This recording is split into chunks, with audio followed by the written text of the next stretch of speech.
એક મિનિટ મને આ વેશભૂષાનો જે રિઝલ્ટ છે ને એમાં મને તકલીફ છે. કેમ બે ઇનામો ચેરમેનના છોકરાઓને ગયા? હવે ચેરમેનનો છોકરો હાથી બન્યો તો જેનું વજન પિંજરા પોપટ જેવડું છે, અને અહીંયા અમારો છોકરો 500 રૂપિયાની ડ્રેસ લઈ અને મદારી બન્યા વગરનો રહી જતો તો. તાર બાપુ ઓછી બીન વગાડે છે, તારે વગાડવી હતી. અને 500 રૂપિયાનો ભાડે ડ્રેસ લાયા છે. દર વખતની ચેરમેનની આ લુખ્ખાગીરી છે. એના ઘરેની છોકરાને છોકરીને જ ઇનામ મળે. કેમ બીજા છોકરા ટેલેન્ટેડ નહીં? છોકરી બની હતી નાગણ જ છે તું તારી માં, 2 જણીઓ. પૈસા શાના માટે ઉઘરાવો છો જો છોકરાઓને મન જ તોડવા હોય તો? અને તું ચૂપ રહે. તારા બાપના કારણે તને મદારી બનાવ્યો હતો. નાલાયક. કીધું તું કે અહીંયા આગળ પૈસા ના ખર્ચાય. સોસાયટીમાં તો બધા નાલાયકો રહે છે.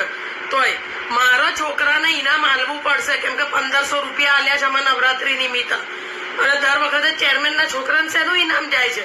હવે છે ભાઈ હમણાં 1 લાફો મારો તો ઉડીને 7મા માળે જાય એવો છે. હાથી બન્યો તો નવરીનો. ક્યાં દેખાતો નહીં ને તો ઉંદર બનાવી નાખત ને. અને તું ઘર ભેગી નો થા મદારી. ના પાડી દો, મેં એને ના પાડી હતી કે તું અહીંયા આગળ સોસાયટીમાં કોઈ જાતના હલાડા ને ભવાડા લઈશ નહીં. આપણને એમ થાય કે ના ભાઈ છોકરું છે, કરવા દો. ભણવું કરવું છે નહીં ને મદારી બન્યો તો જમીથી એવી મને કાળ ચડી ગયો. દર વખતની એની આ રામાયણ છે. શું બેન ઇનામ લઈ જાય?